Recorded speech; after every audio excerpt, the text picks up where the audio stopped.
सूर्यगढ़ एक अद्भुत समृद्धि और सौहार्द से भरा नगर था। वहां के वासी अपार शांति और संतोष के साथ जीवन व्यतीत कर रहे थे। एक दिन नगर की परिधि में एक वृद्ध पुरुष आकर बस गया। उसके केश, दाढ़ी, मूछें समस्त रूप से श्वेत हो चुकी थी।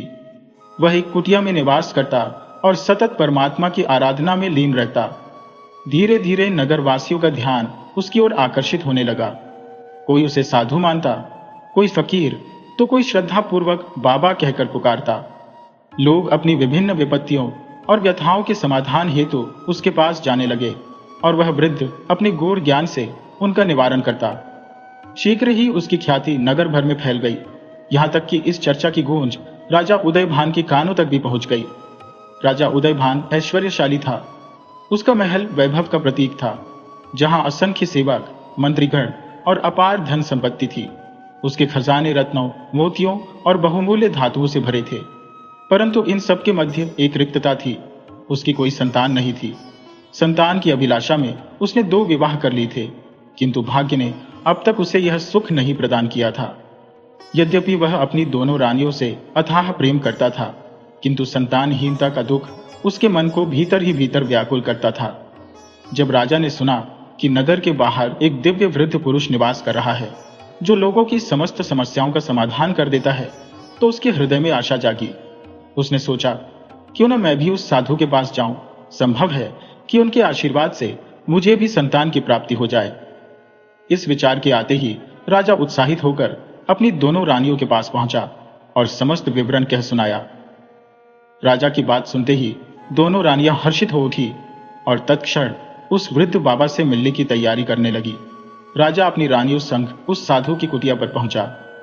वहां पहुंचकर उसने श्रद्धापूर्वक प्रणाम किया और विनम्रता से बोला, बाबा, मैं संतानहीन हूं। कृपया मुझ पर कृपा करें और ऐसा आशीर्वाद दें जिससे मेरे यहां संतान जन्म ले। वृद्ध साधु कुछ क्षण मौन साधे रहा, मानो किसी गूढ़ रहस्य का चिंतन कर रहा हो। फिर उसने गंभीर स्वर में कहा, राजन, तुम्हारे भाग्य में संतान का योग नहीं है, किंतु यदि फिर भी तुम अपनी संतान की अभिलाषा पूरी करना चाहते हो, तो इसके बदले में किसी को अपना जीवन त्यागना होगा। यदि तुम सहमत हो तो कहो। साधु की इस विचित्र शर्त को सुनकर राजा और उसकी रानियां विस्मित और भयभीत हो उठी, किंतु तभी बड़ी रानी निडरता से आगे बढ़ी और दृढ़ स्वर में बोली, बाबा, यदि मेरे प्राण त्यागने से संतान प्राप्त हो सकती है तो मैं इसके लिए तैयार हूं। वृद्ध साधु ने गंभीरता से कहा, यदि पुत्र की इच्छा है तो राजा को अपने प्राण देने होंगे। यदि पुत्र की अभिलाषा रखते हो तो तुम दोनों रानियों में से किसी एक को बलिदान देना होगा।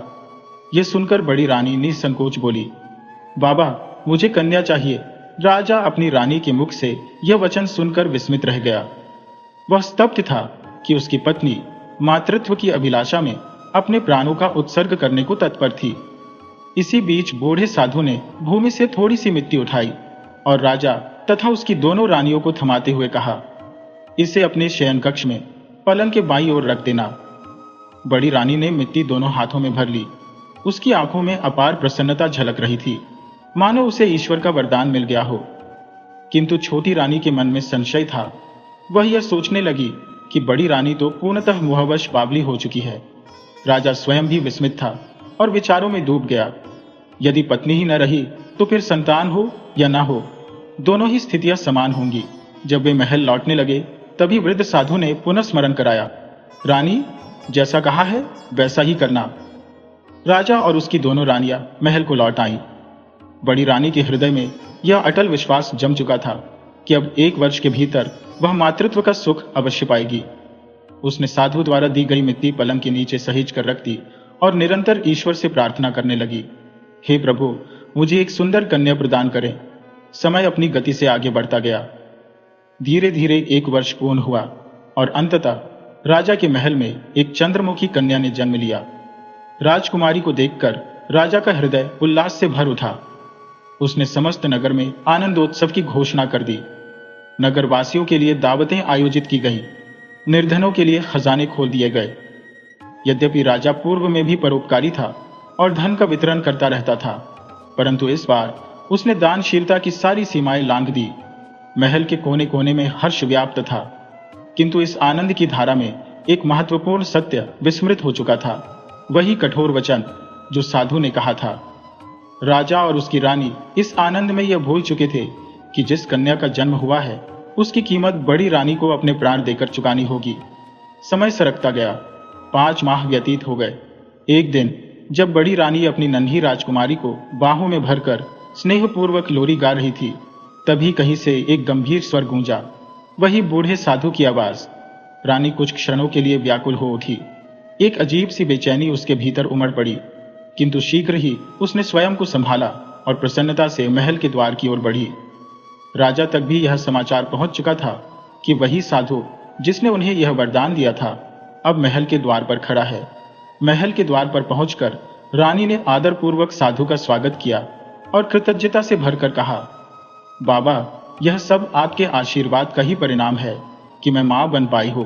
बूढ़े साधु ने उसकी ओर स्थिर दृष्टि से देखा और गंभीर स्वर में कहा, रानी, क्या तुम्हें अपना वचन स्मरण है? रानी ने नतमस्तक होकर उत्तर दिया, हाँ बाबा, मैं अपना वचन भूली नहीं हूं। इस कन्या के बदले मुझे अपने प्राणों का बलिदान देना है। यदि आप चाहें तो मैं अभी अपने जीवन की आहुति दे सकती हूँ। वृद्ध साधु ने धीरे से सिर हिलाया और कहा, अभी नहीं, जब यह कन्या दूध पीना छोड़ देगी तब मैं पुनः आऊंगा। ये कहकर वह वृद्ध साधु लौट गया। राजा और रानी अपनी नन्ही पुत्री के पास लौटे। राजा ने रानी का हाथ थामते हुए कहा, रानी, इस प्रकार प्राणों का उत्सर्ग करना कोई बुद्धिमानी नहीं है। ये साधु तुम्हारा कुछ नहीं बिगाड़ सकता। मैं तुम्हारे लिए ऐसी व्यवस्था करूंगा जहां तुम पूर्णतः सुरक्षित रह सकोगी। वहां कोई भी तुम्हें छू भी नहीं सकेगा। रानी स्वयं भी भीतर से जीना चाहती थी। राजा के वचनों ने उसे सांत्वना दी। वह उसके प्रस्ताव पर सहमत हो गई और साधु को दिया गया वचन तोड़ने के लिए तैयार हो गई। राजा ने दृढ़ निश्चय किया, मैं तुम्हारे लिए लोहे का एक महल बनवाऊंगा जिसमें हर प्रकार की सुरक्षा होगी। वह इतना अभेद्य होगा कि वहां न कोई आ सकेगा और न ही मृत्यु तुम्हारे समीप पहुंच पाएगी। रानी यह सब सुनकर उल्लास से भर उठी और राजा से आग्रह करने लगी, तो आप शीघ्र ही ऐसा महल बनवाइए जहां मैं निश्चिंत होकर अपनी बेटी संग सुरक्षित रह सकूं।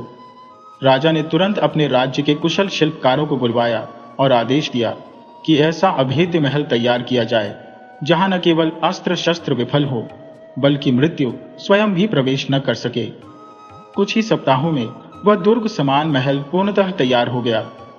राजा की बड़ी रानी अपनी कन्या को साथ लेकर उस महल में जा बसी। वहां हर प्रकार की सुख सुविधाओं की व्यवस्था की गई थी। धीरे धीरे यह बात पूरे राज्य में फैल गई कि राजा की प्रिय रानी अब एक अभेद्य महल में रहने लगी है। यह समाचार अंततः उस वृद्ध साधु तक भी पहुंच गया। जब उसे यह ज्ञात हुआ तो उसने केवल मंद मुस्कान भरी और मौन रह गया। इधर समय ने अपनी गति पकड़ी। छोटी राजकुमारी अब दूध छुड़ा चुकी थी। बड़ी रानी के मन में अनहोनी की आशंका उठने लगी। क्या अब उसकी मृत्यु अवश्यंभावी है? वह इस लौ महल की सुरक्षा और अन्य प्रबंधों पर संदेह करने लगी, जबकि राजा उसे निरंतर सांत्वना देता रहा। अपनी रानी की रक्षा के लिए उसने हर संभव प्रयास किए। एक दिन राजा ने देखा कि उसकी पत्नी अत्यधिक उदास बैठी थी। वह उसके समीप गया और कोमल स्वर में कहा, रानी, यह निरर्थक चिंता त्याग दो। आओ, यह अनार खाओ जो विशेष रूप से तुम्हारे लिए मनवाया गया है। यह कहते हुए उसने अपनी पत्नी को एक चमकदार विशाल अनार सौंपा। उसे सांत्वना देकर वह कक्ष से बाहर चला गया और जाते हुए द्वार को भली भांति बंद कर दिया। वह अनार देखने में अनुपम था, आकार में बड़ा और लालिमा से चमकता हुआ। रानी ने जैसे ही उसे चाकू से काटा, भीतर से एक भयंकर विषधर प्रकट हुआ। दृश्य इतना भयावह था कि रानी भय से जड़ हो गई। उसकी देह स्तंभित रह गई, यहां तक कि उसके होठों से चीख तक न निकली। वह नाक फुफकारता हुआ रानी के निकट आया और देखते ही देखते उसे डस लिया। तत्क्षण वह एक खिड़की के संकरे छिद्र से बाहर निकल गया। कुछ समय पश्चात राजा पुनः कक्ष में पहुंचा तो वहां का दृश्य देख स्तब्ध रह गया। रानी अचेत पड़ी थी। उसका मुख पीला और नीलवर्णीय हो चुका था। तुरंत वैद्यों और हकीमों को बुलाया गया, किंतु उनकी सारी चिकित्सा निष्फल सिद्ध हुई। अंततः उन्होंने गंभीर स्वर में घोषणा की, महाराज, रानी अब इस नश्वर संसार को त्याग चुकी है। राजा यह सुनते ही शोक में डूब गया। वह व्याकुल होकर सोचने लगा कि उसकी पत्नी की मृत्यु कैसे हुई। चारों ओर दृष्टि दौड़ाई, किंतु कोई संकेत नहीं मिला। अब उस नन्ही राजकुमारी की देखभाल का उत्तरदायित्व छोटी रानी पर आ पड़ा। कुछ समय तक छोटी रानी ने बालिका का पालन पोषण किया, किंतु शीघ्र ही उसके हृदय में ईर्ष्या उत्पन्न होने लगी। जब उसने यह अनुभव किया कि लोग उस कन्या को बड़ी रानी की बेटी के रूप में संबोधित कर रहे हैं, तो उसके मन में विद्वेष घर करने लगा। उसने सोचा, आखिर मैं क्यों इस बच्ची को अपने गले का हार बनाए रखूं? अब उसके भीतर कुटिल विचार जन्म लेने लगे। वह उपाय सोचने लगी कि किसी भी प्रकार से इस बालिका से छुटकारा पा लिया जाए। धीरे धीरे यह विचार उसके मस्तिष्क में इतना दृढ़ हो गया कि उसने इसे कार्यान्वित करने का निश्चय कर लिया। एक अंधेरी रात उसने 2 क्रूर व्यक्तियों को बुलाया और आदेश दिया, इस बच्ची को जंगल में ले जाओ और वहीं समाप्त कर दो, किंतु यह कार्य इतना गुप्त होना चाहिए कि राजा को इसकी भनक तक न लगे। रानी के कुटिल मस्तिष्क में एक योजना पहले से ही तैयार थी। यदि राजा इस बच्ची के विषय में पूछेगा तो मैं कोई बहाना बना दूंगी और अपने झूठे प्रेम से उसे संतुष्ट कर दूंगी। इधर वे दोनों हत्यारे बालिका को लेकर जंगल की ओर बढ़ चले, किंतु जब वे सघन वन में पहुंचे तो उनके अंतःकरण में द्वंद्व उत्पन्न हुआ। एक ने दूसरे से कहा, यह मासूम बच्ची भला हमारे हाथों कैसे मारी जा सकती है? काफी विचार विमर्श के पश्चात उन्होंने निर्णय लिया कि वे इस अबोध शिशु को मारेंगे नहीं। यदि इसका जीवन लिखा होगा तो यह बच जाएगी, अन्यथा कोई जंगली पशु इसे अपना ग्रास बना लेगा। उन्होंने शिशु को एक वृक्ष के नीचे टोकरी में सुला दिया और धीरे धीरे वहां से हट गए। जब बच्ची को भूख लगी तो वह जोर जोर से रोने लगी। संयोग से पास ही एक हिरनी अपने शावकों को दूध पिला रही थी। जैसे ही उसके कानों में रोने की आवाज पड़ी, वह सहज मातृत्व से भर उठी और धीरे धीरे पेड़ के समीप आकर बच्ची को चाटने लगी। स्पर्श पाते ही बच्ची ने रोना बंद कर दिया। उसे ऐसा आभास हुआ जैसे उसकी मां ही उसे स्नेह से सहला रही हो। इतने में एक लकड़हारा वहां आ निकला। वह भोर होने से पहले अधिक से अधिक लकड़ियां काटने के विचार से आया था। उसकी दृष्टि उस हिरनी पर पड़ी जो स्नेह से शिशु को चाट रही थी। उत्सुकतावश वह उसकी ओर बढ़ने लगा, मगर जैसे ही हिरनी ने लकड़हारे को समीप आते देखा, वह भयभीत होकर वहां से छलांग लगाकर भाग गई। लकड़हारे ने जब उस अबोध शिशु को देखा तो उसके हृदय में एक अनोखा अपनत्व उमड़ पड़ा। वह लकड़ियां काटने का प्रयोजन भूल गया और बच्ची को बाहों में भर लिया। उस मासूम की मोहब्बता ने उसके मन को इस प्रकार बांध लिया कि वह उसे लिए अपने घर की ओर चल पड़ा।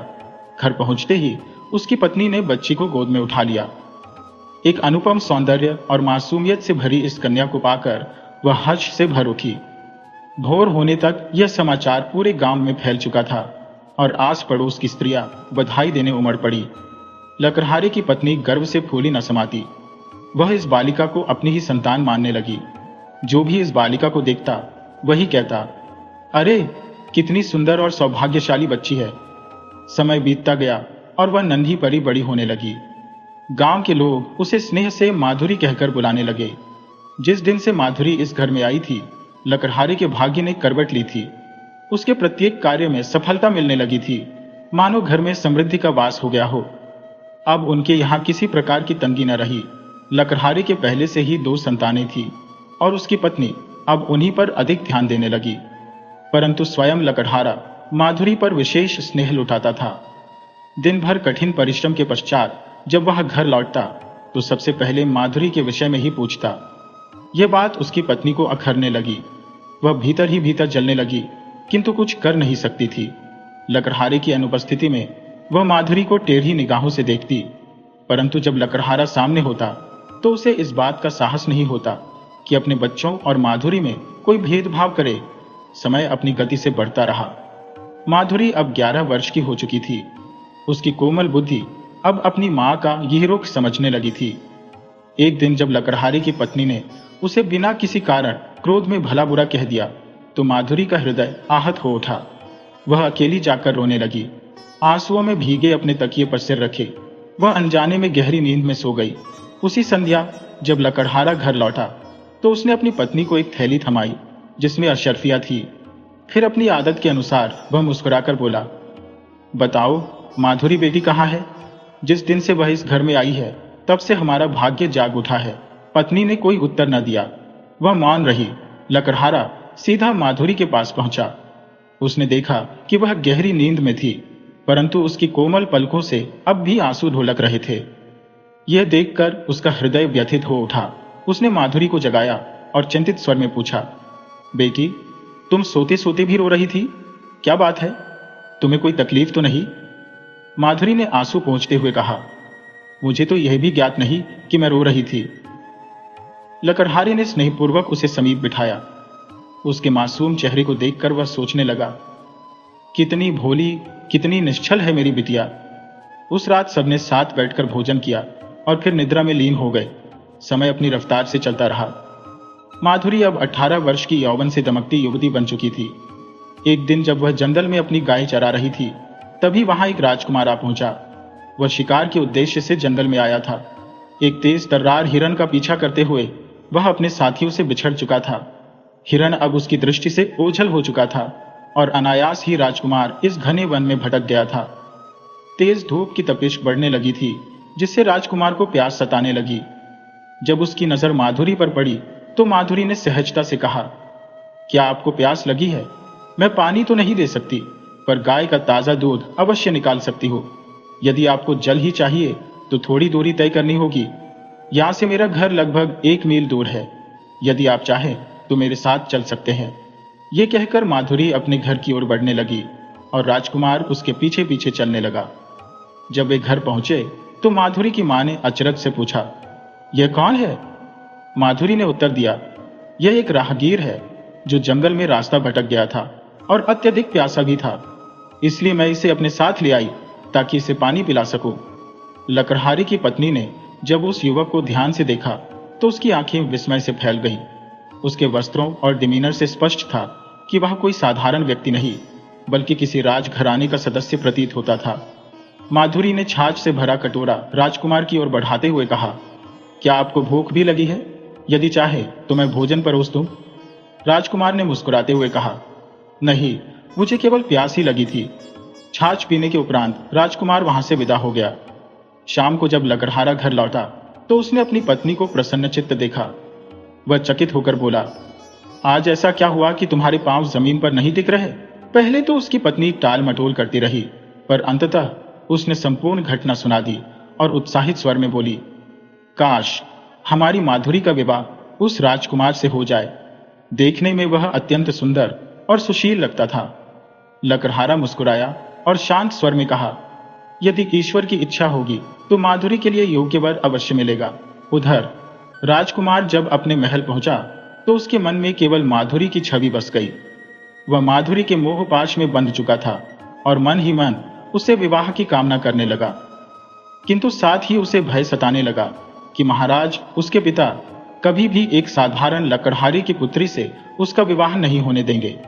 अब तो बस यही चिंता उसे सताने लगी कि किसी भी प्रकार उसके पिता इस संबंध के लिए सहमत हो जाए। उसने अपने मित्रों से परामर्श लिया, पर कोई समाधान न निकला। इस समस्या से वह इतना व्याकुल रहने लगा कि उसका मन भोजन पानी से भी उचट गया। उसका सर्वस्व माधुरी की स्मृतियों में ही खो चुका था। यह देखकर महल में भी हलचल मच गई। महाराज ने स्थिति भांपकर राजकुमार से इस विषय में पूछना चाहा, परंतु राजकुमार लज्जा और भय के कारण कुछ न कह सका। राजा ने उसके मित्रों से जानकारी प्राप्त करने का प्रयास किया, पर उन्हें भी कुछ ज्ञात न हुआ। अब स्थिति गंभीर होने लगी। राजकुमार की दशा देखकर राजा ने दरबार के मंत्रियों से परामर्श किया। वैद्य हकीम बुलवाए गए, परंतु उनकी औषधियों का भी कोई प्रभाव नहीं पड़ा। इसी बीच राजकुमार का सबसे प्रिय मित्र, जो कि मंत्री का पुत्र था, उससे अधिक समय तक उसका दुख नहीं देख सका। अंततः उसने अपने पिता मंत्री को संपूर्ण वृत्तांत बता दिया और कहा, राजकुमार का एकमात्र उपचार यही है कि उसका विवाह उस लकड़हारे की पुत्री से करवा दिया जाए। मंत्री भी सोच में पड़ गया। यह एक कठिन समस्या थी और उसका कोई स्पष्ट समाधान उसे दिखाई नहीं दे रहा था। उसने अपने पुत्र से कहा, मुझे उस लकड़हारे के गांव ले चलो। मैं स्वयं उस लड़की को देखना चाहता हूं। मुझे पूर्ण विश्वास है कि वह साधारण लकड़हारे की बेटी नहीं हो सकती। यदि ऐसा होता तो राजकुमार इस प्रकार उसके प्रेम में नहीं पड़ता। अवश्य ही इसमें कोई गूढ़ रहस्य छिपा है। आखिरकार उन्होंने यह निश्चय किया कि वे दोनों साधारण ग्रामीणों का वेश धारण कर उस गांव में जाएंगे और इस तथ्य की सच्चाई पता करेंगे। मंत्री को पूर्ण विश्वास था कि वह लड़की को देखकर यह अनुमान लगा सकेगा कि वह वास्तव में लकड़हारे की पुत्री है या नहीं। यदि वह सच में लकड़हारे की संतान हुई तो उसमें अवश्य ही लकड़हारे या उसकी पत्नी के कुछ गुण या आदतें अवश्य विद्यमान होंगी। अगले दिन मंत्री और उसका पुत्र साधारण ग्रामीणों के रूप में लकड़हारे के गांव पहुंचे। उस समय संध्या ढल रही थी। मंत्री ने गांव के एक निवासी से पूछा, क्या इस गांव में कोई चौपाल है? उस व्यक्ति ने उत्तर दिया, चौपाल तो नहीं है, पर यह गांव अत्यंत छोटा है। यहाँ सबसे समृद्ध व्यक्ति एक लकड़हारा है, जो पहले जंगल से लकड़ियां काटकर अपना गुजारा करता था, पर अब वह एक प्रतिष्ठित व्यापारी बन चुका है। जो भी यात्री यहाँ आता है वह उसी के घर ठहरता है। उसका घर ही इस गांव की चौपाल का कार्य करता है। मंत्री ने पुनः प्रश्न किया, कितने समय से वह लकड़ियां काटने वाला व्यक्ति व्यापारी बन गया? गांव के उस व्यक्ति ने उत्तर दिया, लगभग 12-13 वर्ष पूर्व वह अत्यंत निर्धन था। उसके घर में एक समय की रोटी भी कठिनाई से उपलब्ध होती थी। लेकिन एक सुबह जंगल में उसे एक नन्ही बालिका मिली। तभी से उसका जीवन परिवर्तित होने लगा। ऐसा लगता है जैसे उसके घर में सोने की वर्षा होने लगी हो। यह सुनकर मंत्री की शंका और भी प्रबल हो गई। अब उसे यह सुनिश्चित करना था कि वह बालिका वास्तव में कौन थी। मंत्री और उसका पुत्र लकड़हारे के घर की ओर बढ़ चले। मंत्री के मन में अब यह दृढ़ विश्वास हो चुका था कि माधुरी लकड़हारे के पुत्र नहीं हो सकती। अब बस इतना जानना शेष था कि वह किस कुल की कन्या हो सकती है। लकड़हारे के घर पहुंचकर मंत्री ने दरवाजा खटखटाया। दरवाजा खुला और माधुरी बाहर आई। उसने सौम्य स्वर में पूछा, आप कौन है? मंत्री ने कहा, हम दूरस्थ गांव से आए यात्री हैं। सफर के दौरान रात गिर आई, इसीलिए शरण की खोज करते करते यहां तक पहुंच गए। भोर होते ही अपनी यात्रा पुनः आरंभ करेंगे। ये कहकर मंत्री ने युवती को सिर से पांव तक निहारा। अब उसे पूरा यकीन हो गया कि यह कोई साधारण लड़की नहीं, बल्कि किसी राजवंश से संबंधित राजकुमारी ही हो सकती है। मंत्री इन्हीं विचारों में डूबा था कि माधुरी भीतर गई और अपने पिता को सूचित किया, पिता, 2 यात्री हमारे द्वार पर है जो रात्रि बिताने के लिए ठिकाना चाहते हैं। लकड़हारा तुरंत द्वार पर आया और दोनों अतिथियों को ससम्मान अपने घर के अंदर ले गया। उसने उन्हें एक कक्ष में ठहराया जहां वे रात गुजार सकते थे। कुछ समय पश्चात लकड़हारा रसोई में गया और दोनों के लिए भोजन तैयार कर उन्हें परोसा। भोजन के उपरांत वार्तालाप प्रारंभ हुआ, जिससे मंत्री को कई नई जानकारियां प्राप्त हुई। किंतु वह अब भी यह नहीं जान सका कि यह युवती जंगल में कैसे पहुंची, कौन उसे वहां छोड़ गया और क्यों। प्रातः काल जब दोनों यात्री प्रस्थान करने को तत्पर हुए तो लकड़हारे ने उन्हें रोकते हुए कहा, सुबह का भोजन करने के पश्चात ही प्रस्थान करें। मंत्री अभी तक गहरे विचारों में था। उसे यह भली भांति समझ आ गया था कि जब तक समस्त रहस्य उद्घाटित न हो जाए वह महाराज से इस विषय में चर्चा नहीं कर सकता, क्योंकि यदि अधूरी जानकारी के आधार पर वह प्रस्ताव रखता तो महाराज इसे अपमानजनक मानकर अस्वीकार कर देते। राजमहल में भी इस विषय को लेकर सभी चिंता में थे, राजकुमार, महारानी तथा राजकुमार के मित्र। कुछ दिनों बाद महल में एक महत्वपूर्ण समाचार पहुंचा कि राज्य में एक सिद्ध संत पधारे हैं। महाराज और महारानी इस बात से अत्यंत प्रसन्न हुए। रानी ने राजा से कहा, हमें इन साधु बाबा से राजकुमार की समस्या पर चर्चा करनी चाहिए।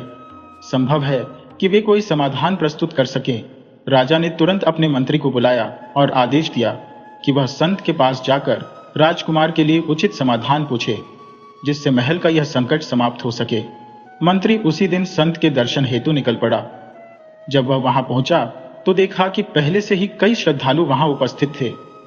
वह चुपचाप एक ओर बैठकर प्रतीक्षा करने लगा। जब भीड़ छूटने लगी तो मंत्री ने विनम्रता से निवेदन किया, बाबा, आपसे एक महत्वपूर्ण विषय पर चर्चा करनी है। संत ने उत्तर दिया, बोलो, क्या कहना चाहते हो? मंत्री ने झुककर कहा, यदि सभी लोग चले जाएं, तभी मैं अपनी बात कह सकूंगा। संत ने गंभीर स्वर में कहा, ठीक है, प्रतीक्षा करो। जब तक सब लोग चले न जाएं, तब तक रुको।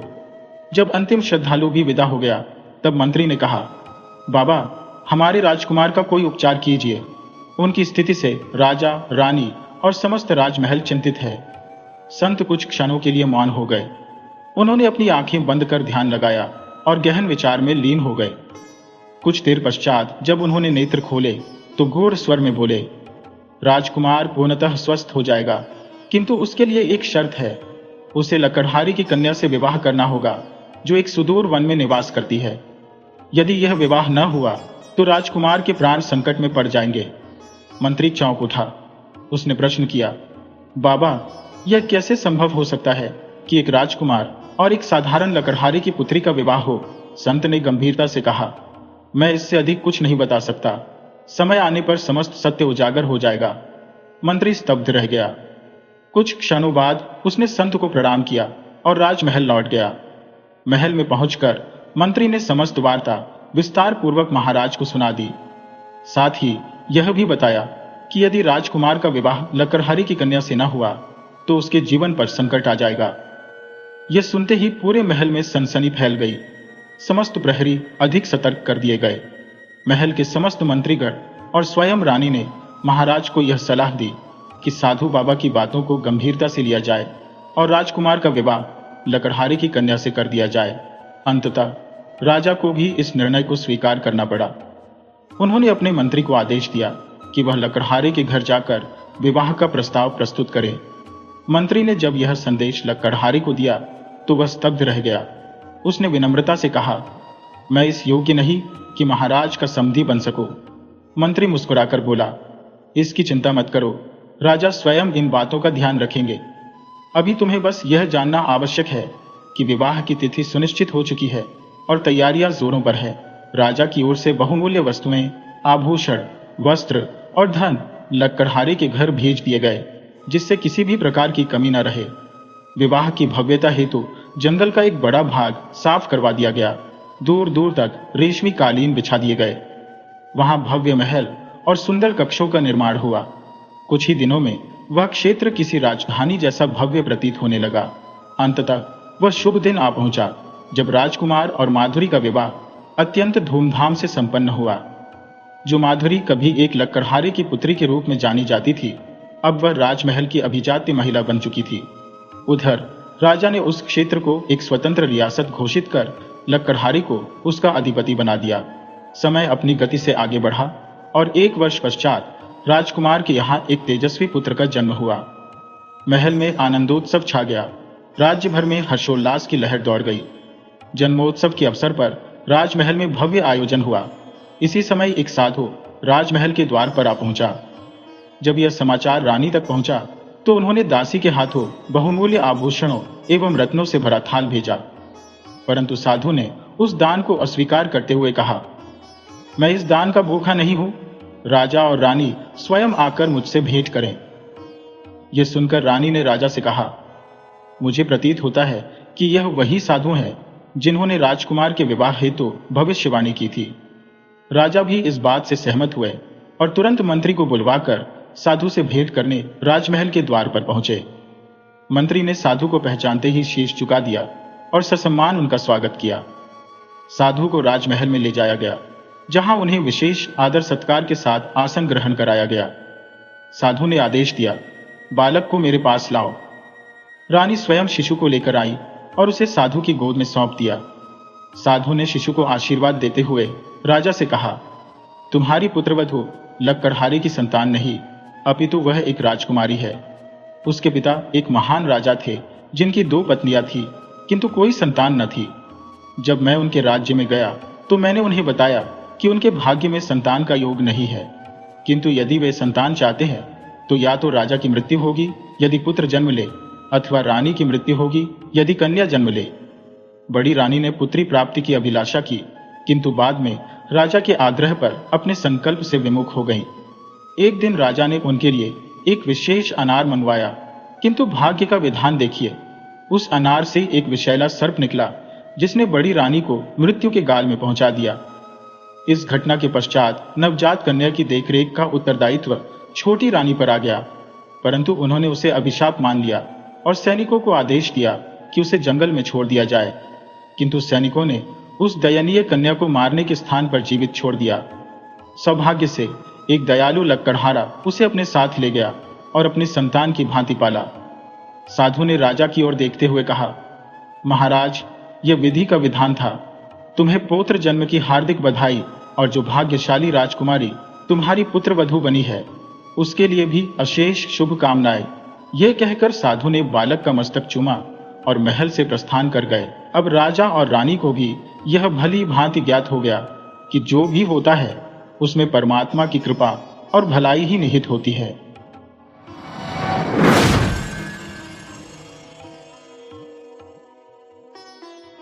कहानी सुनानी पड़ेगी, पर और नहीं सुना सकता। अब इस थके असमर्थ व्यक्ति को छुट्टी देनी पड़ेगी। ये पद मुझे किसने दिया बताना मुश्किल है। धीरे धीरे एक एक करके तुम 5 लोग आकर मेरे चारों तरफ कब इकट्ठे हो गए और क्यों मुझ पर अनुग्रह किया और मुझसे प्रत्याशा की, यह बताना मेरे लिए कठिन है। जरूर वह तुम्हारे अपने गुणों के कारण है। सौभाग्यवश मेरे प्रति सहसा तुम लोगों का अनुग्रह जागृत हुआ था, और जिस प्रकार उस अनुग्रह की रक्षा हो सके उस चेष्टा में यथासंभव त्रुटि नहीं हुई। किंतु 5 लोगों की अव्यक्त अनिर्दिष्ट सम्मति से जो कार्यभार मेरे प्रति अर्पित हुआ, मैं उसके योग्य नहीं हूं। क्षमता है या नहीं, यह लेकर विनय या अहंकार नहीं करना चाहता, किंतु प्रधान कारण यह है कि विधाता ने मुझे एकाकी जीव के रूप में बनाया है। ख्याति, यश, जनता के लिए उपयोगी वगैरह बनाकर मेरे शरीर को सख्त छमड़ी नहीं दी। उनका यह विधान था कि यदि तुम आत्मरक्षा करना चाहते हो तो थोड़ा अकेलेपन में रहो। हृदय भी अकेले रहने के लिए सदा उत्कंठित रहता है। किंतु बाबा, बिना दिखे परिहास में हो या भूल समझकर ही हो, मुझे एक बहुत बड़े जनसमाज में उतारकर इस वक्त मुंह पर कपड़ा लगाए हंस रहे हैं। मैं उनकी इस हंसी में योग देने की चेष्टा कर रहा हूं, किंतु किसी तरह सफल नहीं हो पा रहा। ऐसा नहीं लगता कि पलायन करना मेरा कर्तव्य है। सैन्य दल में ऐसे बहुत से लोग हैं जो स्वभाव से युद्ध की अपेक्षा शांति में अधिक स्फूर्ति पाते हैं, किंतु जब वे अपने और दूसरों के भ्रमवश युद्ध क्षेत्र के बीच आ जाते हैं, तब अचानक दल तोड़कर भागना उन्हें शोभा नहीं देता। भाग्य अच्छी तरह सोचकर प्राणियों को उनकी सामर्थ्य के अनुसार काम में लगाता है, पर फिर भी दिया गया काम दृढ़ निष्ठा के साथ करना मनुष्य का कर्तव्य है। तुम्हें जरूरी लगता है, इसलिए मेरे पास आते हो और सम्मान दिखाने में भी भूल नहीं करते। आवश्यकता खत्म हो जाने पर आज्ञाकारी सेवक धर्म के प्रति अवज्ञा दिखाकर कुछ आत्मगौरव अनुभव करने की चेष्टा भी करते हो। पृथ्वी पर साधारणतः यही स्वाभाविक है, और इसी कारण ही साधारण नामक एक अकृतज्ञ अव्यवस्थित चित्त राजा पर उसके अनुचर वर्ग का पूरा विश्वास नहीं होता। किंतु पक्ष विपक्ष की ओर देखने से हमेशा सब काम करना नहीं हो पाता।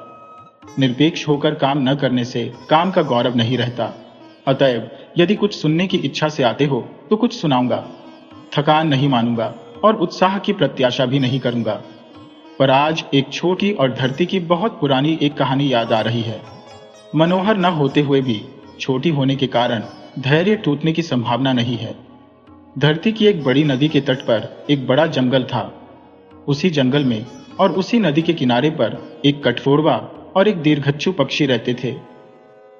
जब धरती पर कीड़े सुलभ थे, तब भूख मिटाने के लिए दोनों संतुष्ट चित्त से धरती के यश का गाना गाते हुए तंदुरुस्त शरीर लिए घूमते थे।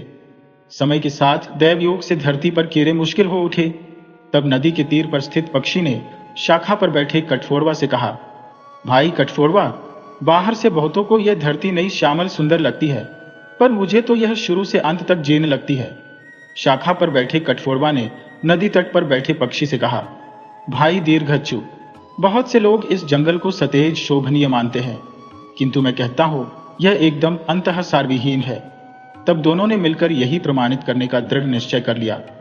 पक्षी ने नदी के तट पर छलांग मारकर धरती की नरम कीचड़ पर बराबर चोंच मारकर वसुंधरा की जीर्णता दिखाने लगा, और कठफोड़वा वनस्पति की कठिन शाखाओं पर बार बार चोंच मारकर जंगल के अंदर के खोखलेपन को दिखाने लगा। विधि की विडंबना से ऊपर बताए गए दोनों अध्यवसायी पक्षी संगीत विद्या से वंचित थे।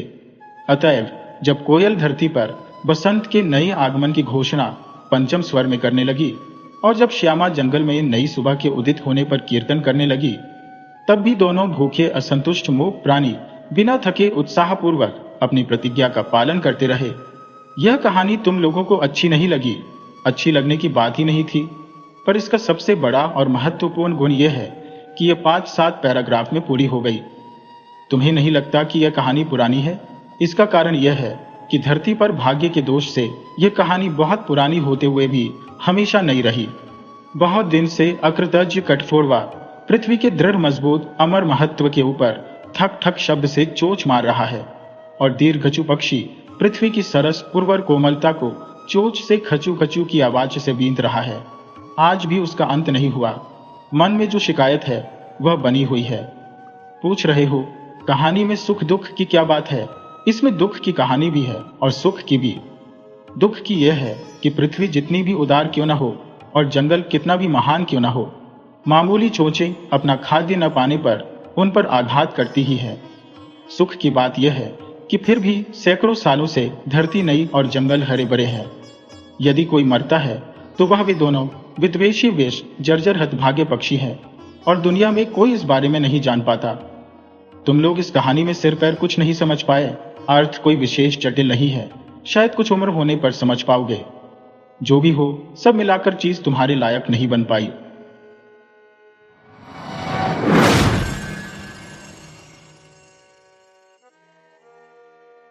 किसान इस सौभाग्य से खुशी से झूम उठे कि अब तो वर्षा रानी धरती पर पधारी है। सब में अपने अपने खेतों को जल्द से जल्द निपटाने की होड़ मच गई। गांव में हलचल मच गई थी। एक शाम टोको यात्र की पत्नी यामा के घर आई। उसने कहा, यामा, कल मेरे खेत में धान रोपने जाना है। किसी भी तरह यापी को भेज देना। उसके हाथों की फुर्ती तो ऐसी है जैसे ओखली में दो औरतें फटाफट चावल कूद रही हो। तूने तो कमाल की बेटी को जन्म दिया है। माफ करना यातर, तुमसे पहले रिनी आकर यापी को अपने खेत में आने को कह गई है। छोटी वाली तुम्हारे खेत में कल आ जाएगी। यामा ने कहा, अरे क्या करती हो, ऐसे नहीं चलेगा। यापी को ही भेज देना, छोटी को रिनी के यहाँ भेज दो। यातर ने लगभग गिड़गिड़ाने के अंदाज में कहा, नहीं, तुम तो जानती हो रिनी कितनी झगड़ालू है, मैं खतरा नहीं मोल सकती। यामा ने अपने दोनों हाथों को नान के अंदाज में हिलाते हुए कहा, खेतों में फावड़ा चलाना हो या धान रोपना, किसी के यहाँ पूजा में औरतों का हाथ बटाना हो या घर का कोई काम यापी, सब में हिरनी सी फुर्ती रखती थी। खाली समय में अपने भाई बहनों के लिए स्वेटर बुनना उसे बहुत पसंद था। हंसती तो पूरे गांव को पता चल जाता कि यह यापी ही है। बच्चों के साथ खुद भी बच्ची बन जाती। गांव के सारे बच्चों की वह प्यारी थी। जो बच्चे उसके पास नहीं आते उनसे वह आंखें तरेर कर मुंह को अजीब सा बनाती हुई कहती, जब मेरा बच्चा होगा तो तुम्हारे साथ नहीं खेलने दूंगी। जब बच्चे रोते तो वह इतनी जोर से हंस देती कि बाकी लोग भी बरबस मुस्कुरा पड़ते। दारू पीने में भी उसका कोई सानी नहीं था। उसकी अच्छी बात यह थी कि पीने के बाद बिल्कुल लड़खड़ाती नहीं थी और न ही किसी से बात करती थी, बस हंसती रहती। गांव में लोगों का पीना मजबूरी ही कहा जा सकता है, धूप हो या बरसात। दिन रात बस शारीरिक श्रम में उनका जीवन गुजर जाता है। पसीने में ही सारी दारू बह जाती है। फिर भी कुछ पल मस्ती तो छा ही जाती है और शरीर का दर्द कुछ कम सा लगता। गांव के लोग दारू स्वयं तैयार करते हैं। उसके लिए फसल भी अपने ही खेतों में उगाते हैं। घर घर में दारू बनती है। लोग मेहमानों का स्वागत भी दारू से ही करते हैं। हाँ, कभी कभी मजेदार और अनहोनी घटनाएं भी हो जाती है, परंतु कभी कभी ही। उन घटनाओं में ज्यादातर औरतें मर्दों की पिटाई करती है और ऐसे में मर्दों का रोना बड़ा ही बेसुरा हुआ करता है। रिनी के खेत में उस दिन तारों भी आए रहे। कहीं नहीं तो बारिश बरस रही रहे, कहीं नहीं तो ऐसन लागे रही जैसे अब रुक जाएगी। ये बीच बीच में कुछ हंसी मजाक भी चलत रहे। गांव वाले खूब गंदे गंदे मजाक भी करत रहे और जी भर के मजा लेत रहे। यापी के तो एगो एगो बात बहुत ही सताए रही। एगो बात पर वो हंसे भी नहीं खे चलत। उस दिन अभी मनई सब दिन भर खूब हंसे जसे रहे। तारों के पतई पता नहीं कि कब है, वो दिन भर यापी के घोड़त ही रहे। सब लोग उन झंझोड़त रहे। यापी अपन के बहुत ही बेबस पावत रहे। आंख दिखायला तो बात बढ़ जाएगी, न दिखायला तो सहल नहीं खे होकत। वो अपने मन के सब कुछ लुटावे के चाहत रहे। ओकर माँ बाप गरीब किसान रहे, का करके सब कुछ लुटावत। वही तो वो लोग अपनी बेटी के रिश्ता करवले बाड़ी। आसानी से तोड़ल भी नहीं खे जा सकेला। सारा गांव उन पर थू थू करेला। तारो जिसन मनई के सहल करे कि ता ओ के पड़ेला ही। जब वो माँ के पेट में रहे तभी बात तय भील रहे कि लड़की भील तारो के साथ ब्याह हुई। तारो उनसे 3 साल बढ़ रहे ले। जन्म लेते ही तारो के माँ बाप अपना शर्त के अनुसार यापी के माँ बाप के औरी 5 गो मिथुन, कुछ सूखा मीट, 4 टोकरी आपूंग और 2 दाव पहुंचा दहले रहेले। वो माँ बाप के भाग्य लेके के आवल रहे। वो तारो के अमानत रहे। वो के यही साल तारो के घर आवे के पड़ेला। महीना अभी तय नईखे भेल रहे। बाकी इतना ततई रहे कि धान कटे के बाद ही यापी के विदा करे के पड़ेला। तारो के घरवाला लोग के मानल रहे कि लेकी अब जवान हो गई और कितना इंतजार करी। एहू तो कई खेत बाड़ी करे के जल्दी आवेली तो सास ससुर के बोझ हलुक होए। आखिर पुरखा की जमीन बा, एकर देखभाल करके ही वो लोग की आत्मा के खुश रखल जा सकेला। मरला के बाद तब वो लोग से मिले के बाही ओही समय वो लोग उनका खूब खबर ले तह से जीते जी कोई कसर नईखे छोड़े के चाहिए नईखे तो उनका का जवाब दे। धीरे धीरे सूरज डूबने लगा। आसपास के खेतों के लोग घर जाने की तैयारी करने लगे। पंछी भी हलचल मचाते हुए अपने आशियाने की ओर उड़ने लगे कि अचानक बरसात फिर जोरों से होने लगी। सबने अपने अपने ओबियो दो को सर पर रख लिया। रिनी ने बचे हुए आपों को फिर से सबको बांट दिया। नशा जैसे सब पर छाने लगा। अब सारे के सारे घर की तरफ भागने लगे। बिजली ऐसी कड़क रही थी जैसे अब धरती को फाड़ ही डालेगी। आसमान में काले बादल ऐसे छा गए जैसे काला काला घना धुआं हो। वातावरण कुछ कुछ भयानक सा लगने लगा। यापी भी जल्दी जल्दी भाग रही थी। किसी को भी किसी की सुध नहीं थी कि अचानक तारों ने यापी का हाथ मजबूती से पकड़ लिया और उसे खींचते हुए अपने घर की ओर बढ़ने लगा। यापी ने बेबस होकर कहा, अब वह दिन दूर नहीं, मैं तुम्हारी घरवाली हूं, आज मुझे जाने दो। वह रोने लगी। कैसी मजबूरी थी कि वह अपना हाथ तक नहीं छुड़ा सकती थी। बार बार मजबूर माँ बाप के चेहरे उसकी आंखों के आगे आ जाते थे। उसे कभी गुस्सा भी आता था।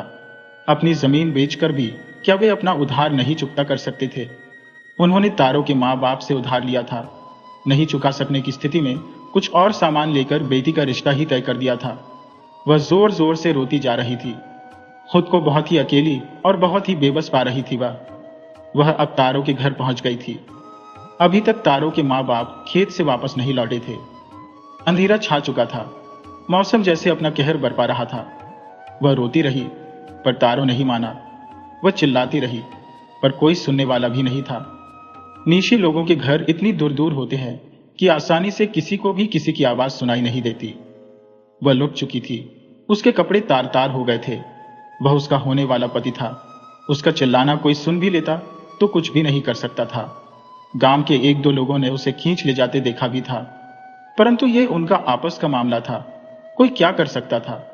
उसने शरीर को अपने हाथों से इस तरह ढकने की कोशिश की जैसे सचमुच अपने उन दो हाथों से पूरी देह छुपा ही लेगी। पहाड़ की ढलान को उस रात कैसे इतनी जल्दी चढ़ गई थी, विश्वास नहीं होता था। मां पूछती रह गई कि क्या हुआ। आंसुओं का सैलाब जैसे थमने का नाम नहीं ले रहा था।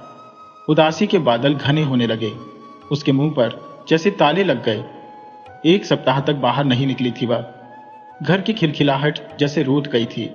सभी हैरान परेशान से थे। बच्चे भी यापी को हंसा नहीं सके। फिर भी जिंदगी अपने ढर्रे पर चल रही थी। सबको अपने अपने खेतों की पड़ी थी। सबको खुशियां बांटने वाली यापी अकेली थी अपने उस दुख में। दुखी होना चाहिए भी या नहीं, यापी नहीं जानती थी, पर वह उदास और परेशान थी अपने उस दुख में। सोच रही थी, क्या तारों हमेशा ऐसे ही जानवरों सा व्यवहार करेगा उसके साथ? डर ने चुपके से उसके मन मस्तिष्क पर कब्जा करना शुरू कर दिया। उसने सुना था तारों लड़कियों के ही पीछे भागता रहता है। उसे लगा जैसे वह अंधेरी रात में किसी घने जंगल में फंस गई है, जहां असंख्य कीड़े मकोड़े रेंग रहे हैं। तरह तरह के झोंक उसके शरीर का खून चूस रहे हैं। अगर वो चिल्लाती है तो शेर या हाथी आ जाते हैं। चुप रहकर भी उस भयानकता से लड़ नहीं पा रही है। कोई भी अपना उसके आसपास नहीं। बाहर निकलने का संघर्ष स्वयं करते करते थक गई है। हार कर अंत में वह अपने को हालात के हवाले कर देना चाहती है। दर्द को वह जैसे सुला देना चाहती है। उसने अपनी आंखें बंद कर ली। सो रही है या जाग रही है कोई नहीं कह सकता। अब वह अपने से ही रूठी रूठी सी रहती है। एक दिन सभी गांव वाले हैरान रह गए। तारों एक लड़की लेकर आ गया था। वह सुंदर थी, छुई मुई सी, सबका दिल जीतना चाहती थी। कोई घर में आता तो तुरंत आपून बना देती। दिन भर काम करती थी। उस दिन गांव के सभी लोग तारों के घर जमा हो गए थे।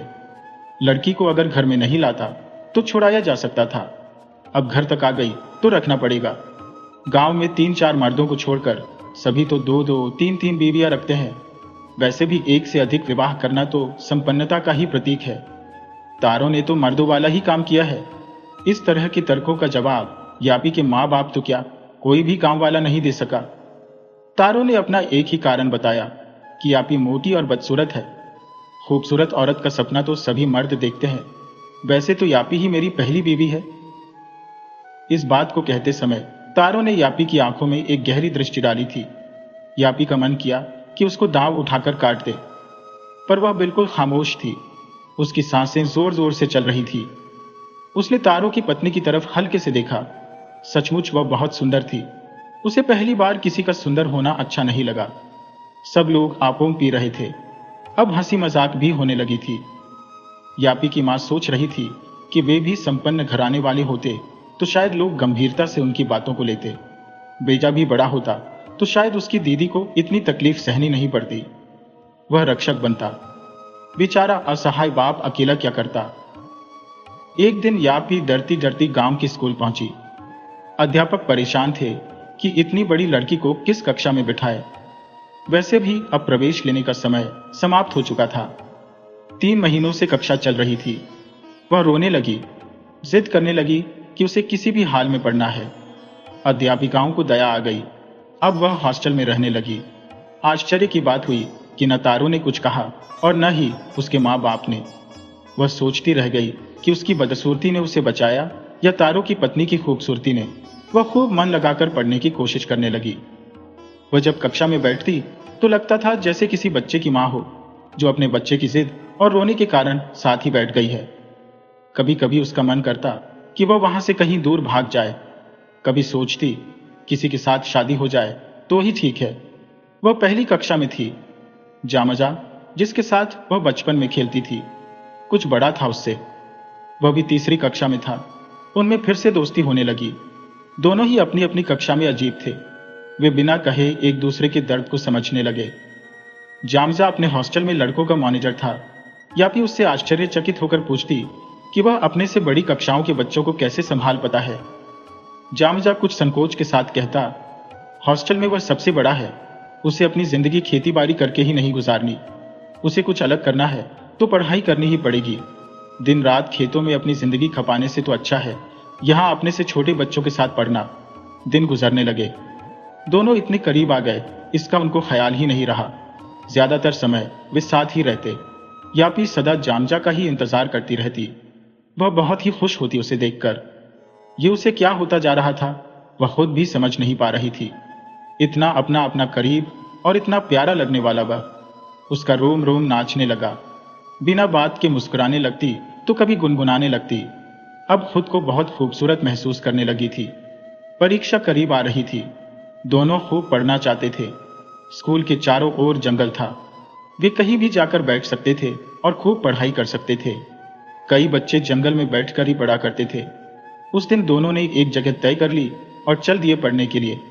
यापी गुनगुनाती और नाचती हुई सी आगे आगे जा रही थी।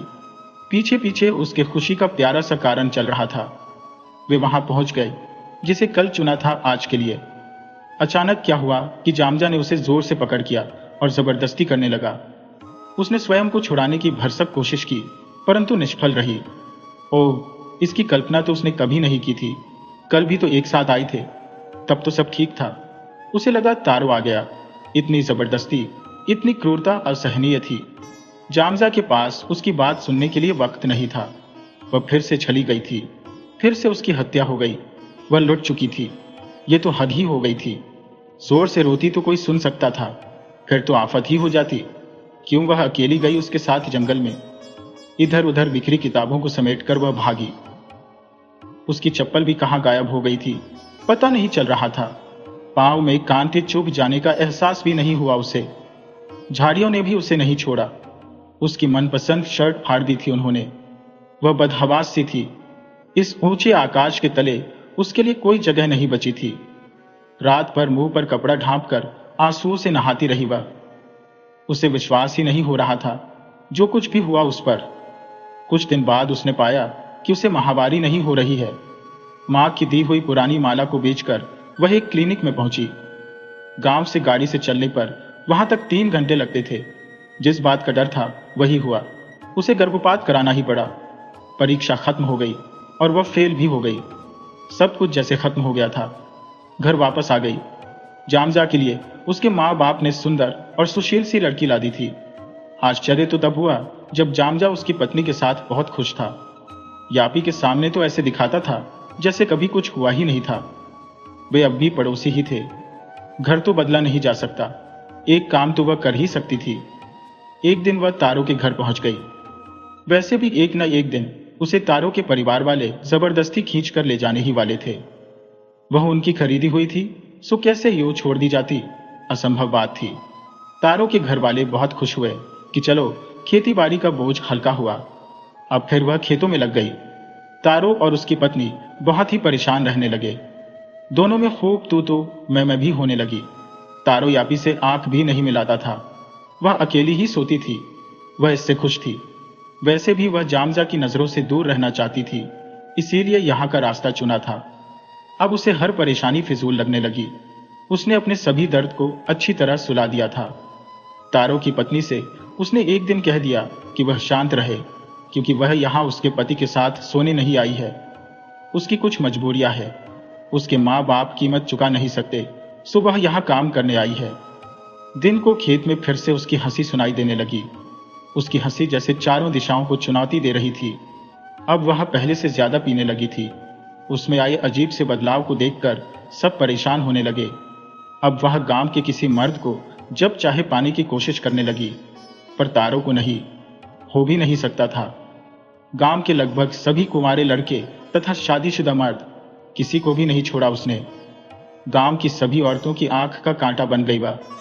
उस पर भी वह खूब बेशर्मी से हंसने लगती। तारो कुछ कहता नहीं था। उसे कोई फर्क नहीं पड़ता था। वह तो जोरू का गुलाम हो गया था। एक दिन तारो के घर वालों ने उसे घर से निकाल दिया।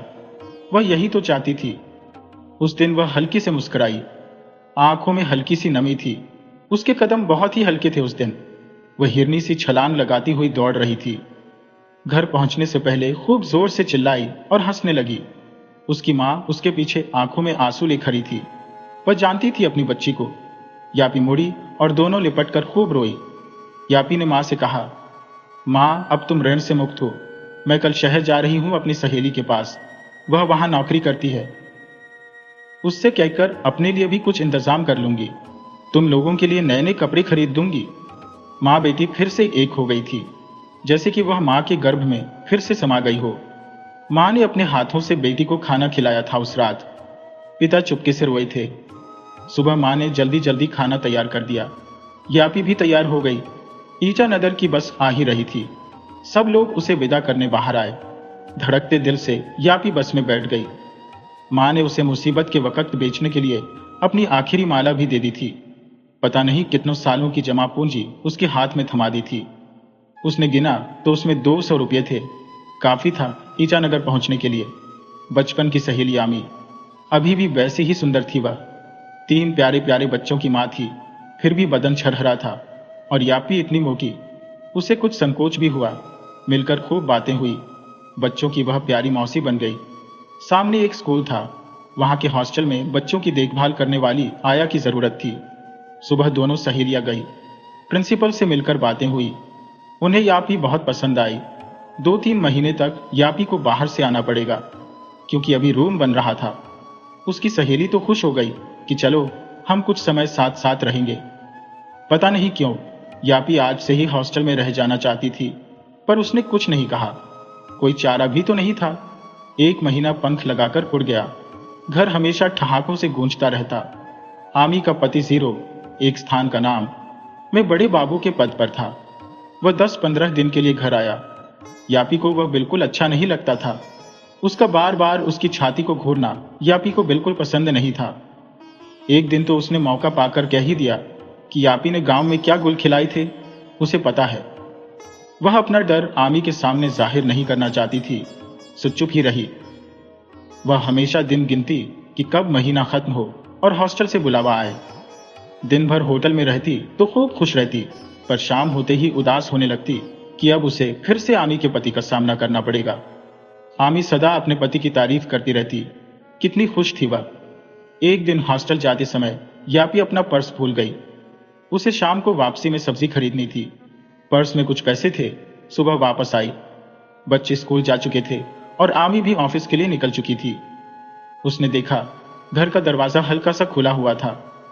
वह भीतर घुसी और अचानक आमी के पति ने उसे अपनी बाहों में जकड़ लिया। बहुत कोशिश की, पर फिर से वह बेबस हो चुकी थी। उसके शरीर का फिर अपमान हो चुका था। उसे समझ में नहीं आ रहा था कि यह क्या हो गया अचानक। संसार का कोई भी कोना क्या उसके लिए नहीं था। उसका पूरा शरीर क्रोध से जल उठा। उसने सामने रखी कुर्सी उठाई और पूरा जोर लगाकर उसकी तरफ फेंकी, पर उसे लगी नहीं। उस शैतान ने हंसते हुए अपना सर एक तरफ छका दिया था। फिर से घना अंधेरा छाने लगा था। अब वह आमी का सामना कैसे करेगी? कहीं उसका घर बर्बाद ना हो जाए। उसके भरोसे की हत्यारिन कहलाएगी वह। उस दिन वह पहली बार अपने शरीर का अंत कर लेना चाहती थी। बहुत रोई थी। आमी के पति ने कहा था, तुम्हारे जीवन में मैं अकेला मर्द थोड़े ही हूं, तुम तो इसमें माहिर हो, रोने की क्या बात है? देखो, समझदारी से काम लो, हम खूब मस्ती कर सकते हैं। बस वह निढाल सी हो गई। अजीब बात थी कि अब वह उससे लड़ नहीं रही थी। मोटी और बदसूरत सी लड़की सभी मर्दों को खींच रही थी, पर कोई भी उसे अपनी जीवन संगिनी नहीं बनाना चाहता था। वह तो प्यार की भूखी थी। घर, परिवार, पति और ढेर सारे बच्चों का सपना बचपन से ही देखती आई थी। वह रूठ जाती तो पति प्यार से मनाता, पर उसके शरीर का बार बार अपमान हुआ जा रहा था। वह बार बार रूठती थी, लेकिन कोई मनाता नहीं था। अब वह जिंदा लाश बनती जा रही थी। उसने उस दिन हॉस्टल में किसी से बात नहीं की। उसे किसी की भी आवाज नहीं सुनाई दे रही थी। कहीं खोई हुई सी ही रही। वह अपने में भी नहीं थी। दिमाग पूरा शून्य था। रोना भी तो नहीं आ रहा था अब। कहीं जाना होता था, कहीं और चली जाती थी। आंखें पथरा गई थी अब। सब हैरान थे कि इससे क्या हुआ। रात हो गई, अब भी वह वहीं थी। वार्डन ने उसे झकझोरकर जब कहा कि उसे गेट बंद होने से पहले जाना है, तो वह सकपकाई। उसे याद आया आमी का मुस्कुराता प्यारा सा चेहरा। नहीं, उसके लिए उसे हंसना ही होगा, जाना ही होगा वापस। उसे कोई हक नहीं बनता उसको परेशान करने का, जिन्होंने तकलीफ के वक्त उसे सहारा दिया। फिर वह दुगुने वेग से दौड़ती हुई घर पहुंची। सचमुच आमी खाने पर उसका इंतजार कर रही थी। वह कुछ चिंतित भी दिख रही थी। उसे देखते ही कहने लगी, चलो जल्दी जल्दी कपड़े बदलो, मुझे भूख लगी है। मैं तो सोच रही थी कि कहीं तुम आज हॉस्टल में ही न रह जाओ। सच कहती हो, दिन भर दिन के खत्म हो जाने का इंतजार करती हो कि कब हम साथ बैठे और दिल खोलकर हंसे। ऑफिस के अपने सभी दोस्तों को तुम्हारे बारे में बताती रहती हो कि तुम कितनी हंसाती हो मुझे। बाकी सब लोग खाकर टीवी देख रहे थे। यह भी हंसते हुए अपनी उदासी छुपाने की भरसक कोशिश करने लगी। वह किसी भी हाल में अपनी प्यारी सहेली के दुख का कारण नहीं बनना चाहती थी। आमी का पति जीरो चला गया। कुछ दिन बाद हॉस्टल से भी बुलावा आ गया। यापी और आमी ने एक दूसरे को भारी मन से विदा किया। बच्चे मौसी के साथ जाने की जिद करने लगे। मौसी ने वादा किया कि हर रविवार वह उन्हीं के साथ बिताएगी। ऐसा लग रहा था जैसे यापी बहुत दूर जा रही हो। आमी की आंखों में भी आंसू थे। यापी हॉस्टल में रहने लगी। यहां वह सुरक्षित थी। अब की बार फिर माहवारी नहीं हुई। छोटे छोटे प्यारे प्यारे बच्चों के बीच रहकर उसके मन में भी एक इच्छा ने चुपके से जन्म लेना शुरू किया। आमी को कभी वह नहीं बताएगी कि उसके पेट में किसका बच्चा है। वह सिर्फ और सिर्फ उसी का है। माता मरियम पर भी दुनिया लांछन लगाए बिना नहीं रह सकी, तो वह किस खेत की मूली है। पर इस बार उसने निश्चय कर लिया कि वह उस बच्चे को जन्म देगी, जरूर देगी। वह बार बार अपने ही पेट में पल रहे किसी मासूम की हत्यारिन नहीं बन सकती थी। पाप उन मर्दों ने किया था, उसने नहीं। फिर बच्चा तो उसी के शरीर का अंग है। वही तय करेगी कि उसे क्या करना है। हर तकलीफ वही तो सहेगी। फिर किसी दूसरे की फिक्र क्यों इतनी जरूरी है? बस उसको फिक्र थी तो आमी की, पर उसे तो वह कभी असलियत बताएगी ही नहीं। नन्हे नन्हे पाम का ख्याल आते ही वह फिर से अनजाने ही गुनगुनाने लगी। उसकी आंखों में सभी बच्चों के लिए पहले से भी ज्यादा प्यार और अपनापन झलकने लगा। वह सबकी मां बन गई थी। हमेशा बदन पर बच्चे झलते रहते। सभी अध्यापक भी उसके काम से खुश थे। दिन बढ़ते जा रहे थे। उसका पेट भी दिखने लगा था। पहले तो सबको लगा कि उसका मोटापा और बढ़ रहा है, पर कब तक ये बात छुपी रह सकती थी। यापी को तो जैसे किसी बात की फिक्र ही नहीं थी। उसका चेहरा सदा खुशियों से ही भरा रहता था। वह हर परिस्थिति के लिए तैयार थी। उसने तो कब से फिक्र करना ही छोड़ दिया था। एक स्कूल के लिए यह बदनामी का सबब बन गया जब लोगों को पता चला कि हॉस्टल में काम करने वाली एक अनब्याही लड़की अचानक गर्भवती हो गई। सबने अपने अपने दिमाग पर जोर डालते हुए याद करने की कोशिश की कि वह किसके साथ ज्यादा बातें करती थी। किसी पर भी शक की सुई घूमती नहीं थी, या फिर किसी को भी बताने के लिए तैयार नहीं थी। अब तो पक्का हो गया कि वह एक बदचलन औरत है, बाहर से गुल खिलाकर आई है। उसका स्कूल छोड़ना तय हो गया। आमी को भी विश्वास नहीं हो रहा था। पूछती तो जोर से हंस देती और कह देती कि यह कुदरत का करिश्मा है। आमी को सलाह देती कि वह परेशान न हो, बल्कि कहीं और नौकरी पाने में मदद करे। जब उसने हॉस्टल छोड़ा था, किसी भी बच्चे से नहीं मिली थी, वहां से चुपचाप चली आई थी। कल ही उसे किसी के यहाँ कपड़े बुनने का काम मिला था। वह 2-3 दिन में आमी का घर छोड़ने वाली थी। आमी भी आजकल कुछ परेशान सी रहने लगी थी यापी की चुप्पी से। वह उसकी मदद करना चाहती थी। उसने यापी से कहा कि बच्चा गिरा दो, पर वह है कि मानती ही नहीं। बाप का नाम पूछती तो हंसती हुई कह देती, कम से कम तुम्हारा पति तो नहीं है ना, चिंता मत करो। आमी सुबह भी उदास उदास ही ऑफिस गई। बच्चे भी स्कूल चले गए। यापी अकेली रह गई थी। बिना खबर किए ही आमी का पति आ गया था। वह फिर अचानक टपक गया था। इस बार यापी को बिल्कुल भी डर नहीं लगा। उसने मजबूती से सामने रखे चाकू को पकड़ लिया था, परंतु खामोश ही रही थी। उसने आते ही उसे समझाना शुरू कर दिया कि यापी जो कुछ भी कर रही है बहुत बड़ी मूर्खता है। उसे गर्भपात करा लेना चाहिए, वरना वह आमी से कह देगा कि यापी ने उसके साथ जबरदस्ती किया था। कह देगा मर्द आदमी है, बस बहक गया था। उसने यहां तक कह दिया कि यदि वह गर्भपात कराती है तो वह उसे अपनी दूसरी पत्नी भी बना लेगा। आमी को पता चलेगा तो वह खुद को ही खत्म कर लेगी। अपनी नहीं तो कम से कम आमी की तो जरूर सोचे। कितना प्यार करती है वह यापी से। 7 महीने में गर्भपात खतरनाक तो है, परंतु डॉक्टर चाहे तो क्या नहीं कर सकता। असम में एक क्लिनिक है जहां पैसा खूब बोलता है। उस दिन यापी घर से निकलकर दिन भर सड़क पर ही घूमती रही, जब तक सब लोग नहीं आ गए। शाम हो गई। रोज की तरह फिर से घर में चहल पहल शुरू हो गई थी। उस रात यापी ने खाना बनाया, बहुत प्यार से सबको खिलाया और खुद भी खूब हंसते हुए डटकर खाया। माँ की दी हुई पुरानी माला आमी को देती हुई बोली, इसे अपनी बच्ची की शादी में दे देना। उसे कहना कि उसकी मौसी बहुत अच्छी थी और उसे बहुत प्यार करती थी। अभी तो वह बहुत छोटी है, जिंदगी का कोई भरोसा नहीं। आमी को कुछ अजीब सा लगा था। सब सो गए। यापी को आंखें बंद करने की फुर्सत नहीं थी। आमी की फिक्र सताने लगी उसे, पर वह अपने बच्चे को भी अपने से अलग नहीं करना चाहती थी। 2 दिन पहले ही तो अल्ट्रासाउंड में देखा था, 2 थे। वह जुड़वा बच्चों की मां बनने वाली थी। डॉक्टर ने उसे कंप्यूटर पर दिखाया था।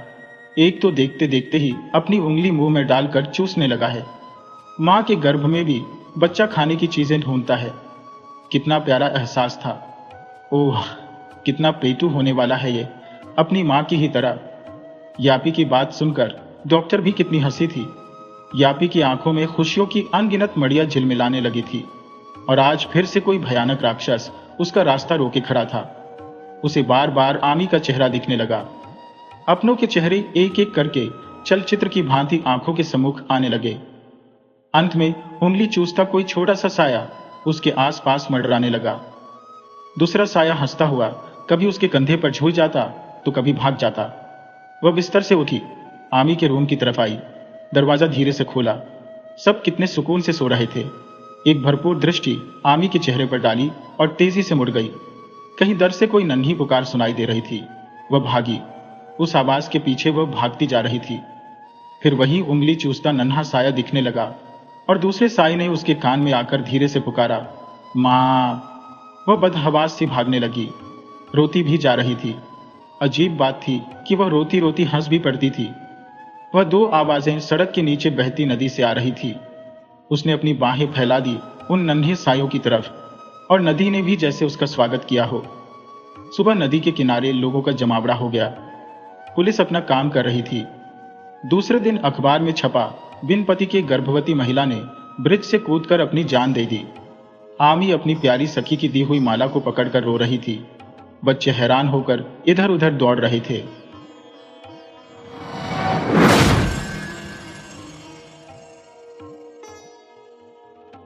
चांदनी रात में भगवान विष्णु बैठे मन ही मन गुनगुना रहे थे। मैं विचार किया करता था कि मनुष्य सृष्टि का सबसे सुंदर निर्माण है, किंतु मेरा विचार भ्रामक सिद्ध हुआ। कमल के उस फूल को जो वायु के झोंकों से हिलता है, मैं देख रहा हूं कि वह संपूर्ण जीव मात्र से कितना अधिक पवित्र और सुंदर है। उसकी पंखुड़ियां अभी अभी प्रकाश से खिली हैं। वह ऐसा आकर्षक है कि मैं अपनी दृष्टि उस पर से नहीं हटा सकता। हाँ, मानवों में इसके समान कोई वस्तु विद्यमान नहीं। विष्णु भगवान ने एक ठंडी सांस खींची उसके एक क्षण पश्चात सोचने लगे, आखिर किस प्रकार मुझको अपनी शक्ति से एक नवीन अस्तित्व उत्पन्न करना चाहिए, जो मनुष्यों में ऐसा हो जैसा कि फूलों में कमल है, जो आकाश और पृथ्वी दोनों के लिए सुख तथा प्रसन्नता का कारण बने। एक कलम, तू एक सुंदर युवती के रूप में परिवर्तित हो जा और मेरे सामने खड़ा हो। जल में एक हल्की सी लहर उत्पन्न हुई, जैसे कृष्ण चिड़िया के पंखों से प्रकट होती है। रात अधिक प्रकाशमान हो गई। चंद्रमा पूरे प्रकाश के साथ चमकने लगा, परंतु कुछ समय पश्चात सहसा सब मौन रह गए। जादू पूरा हो गया। भगवान के सम्मुख कमल मानवीय रूप में खड़ा था।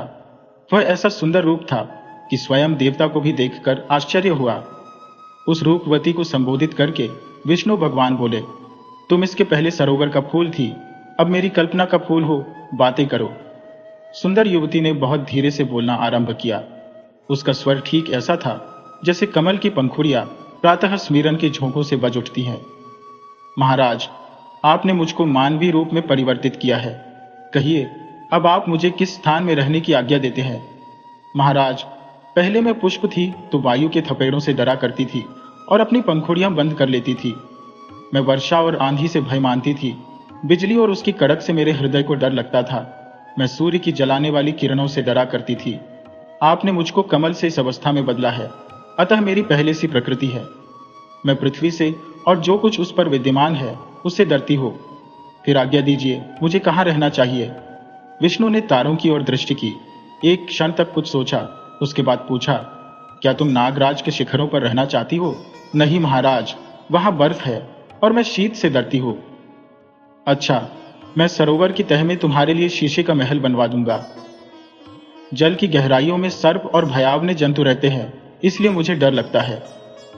तो क्या तुमको सुनसान उजाड़ स्थान रुचिकर है? नहीं महाराज, वन की